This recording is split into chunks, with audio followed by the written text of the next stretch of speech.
Hi, so today I'm going to be looking at people share their just to be safe moments. So yeah, let's just get right into the video. About 10 years ago when I was married, my wife's best friend kept flirting with me. One time when she was being super aggressive, I recorded it on my cell phone.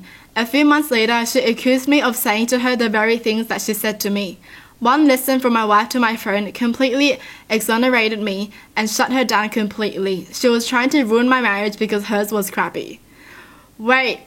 She was already married, but she was flirting? People who try to ruin other people's happiness just because they're unhappy, why? Like, you know how it feels to be unhappy, okay? Don't bring it onto someone else.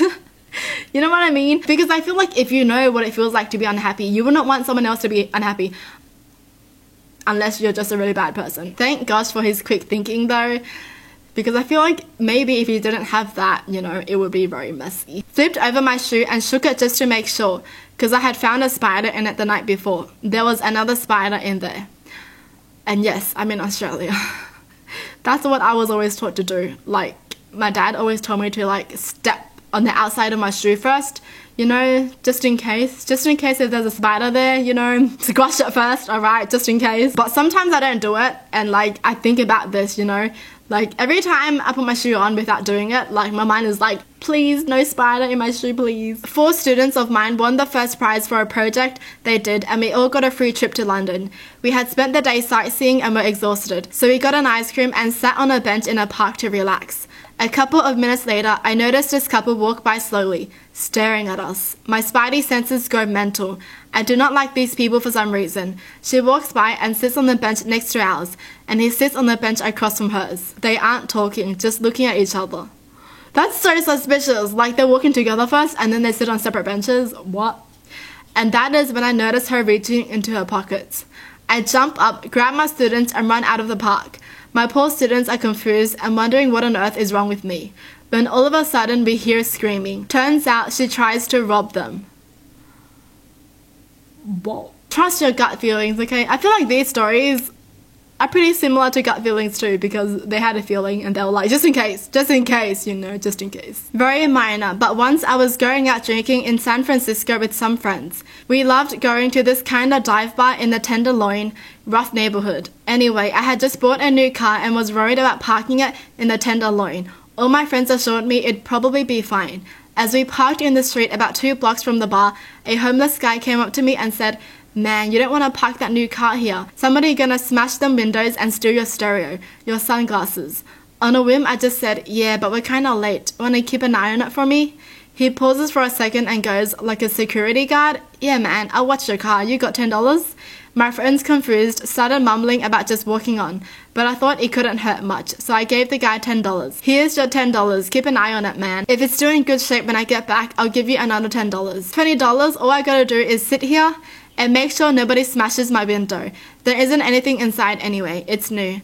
I got you, man. I got you." He took a huge swig off this bottle of wild turkey. Anyway, the night progresses. We drink and have a good time. And now we're all proper drunk except for my friend Mary, who was our designated driver. I gave her my keys and we start walking down the block.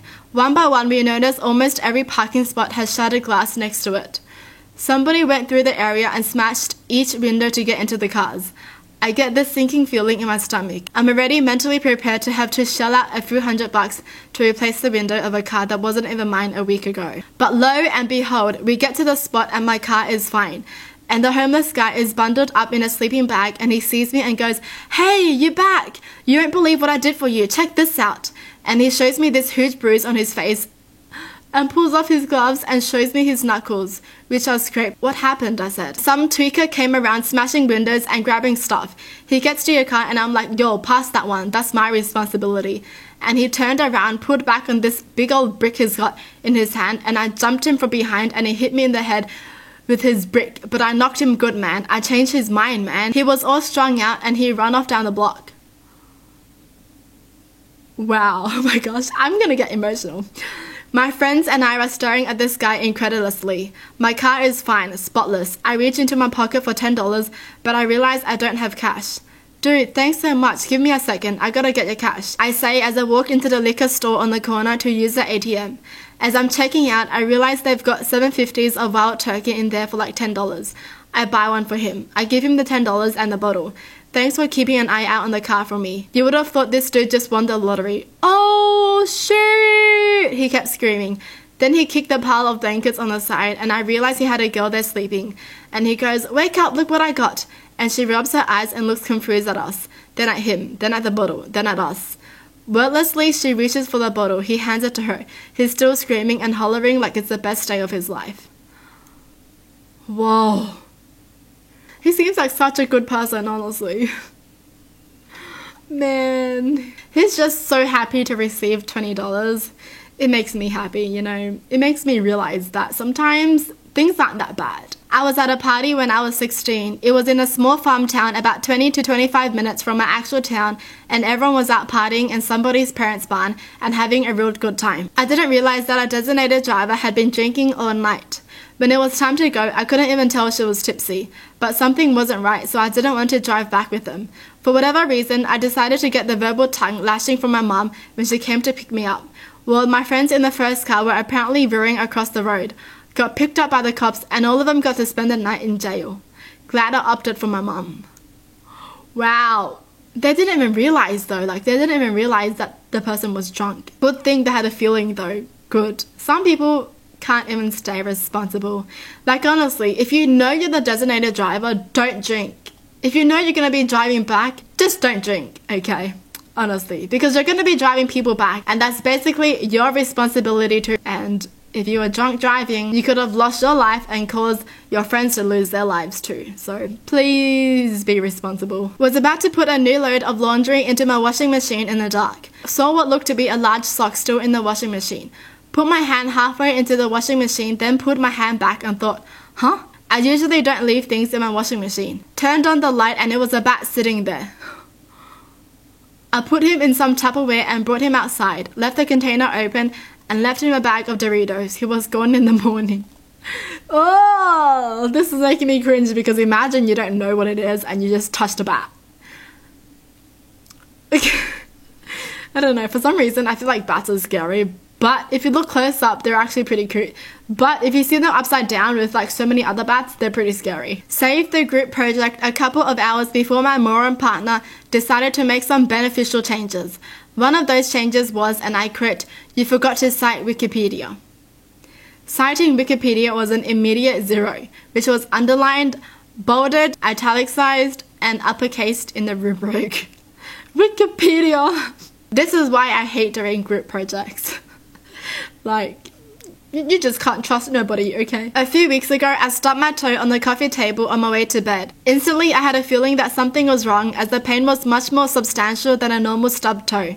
I was fairly sure that it was broken, which seemed odd as I hadn't hit the toe particularly hard. I'm somewhat clumsy and hit my limbs on furniture regularly. As I was laying in bed googling broken toes, I confirmed my suspicion that there was really little a doctor could do for a broken toe in most cases.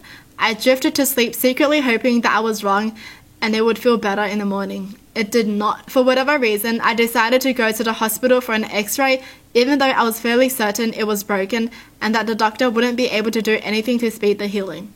The x-ray and subsequent conversation confirmed all of my suspicions, but also found something else, a bone tumor which had weakened the bone of the toe. I am waiting for more testing to determine whether or not it is benign. Regardless, if it wasn't for the broken toe and my decision to get an x-ray, they would have likely never found it so early.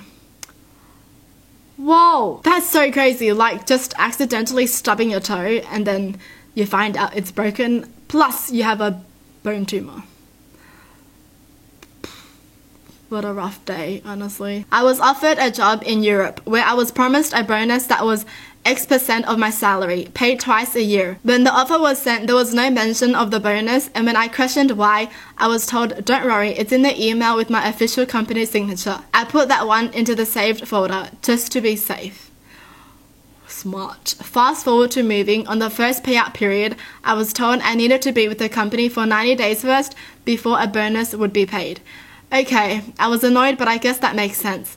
On the second bonus payment, they mentioned that the company hadn't had a great year and nobody would be getting bonuses. More annoyed, but if the company isn't doing great, what are you gonna do? I should add this was in 2008. The following year rolls around and the company announces that things have really taken off and they will pay out the previous bonus period in addition to the current bonus period. Only problem is I literally handed in my resignation that day. I inquired to find out if I'll be receiving my bonus from the previous bonus period and they say, "Are you kidding? You just quit."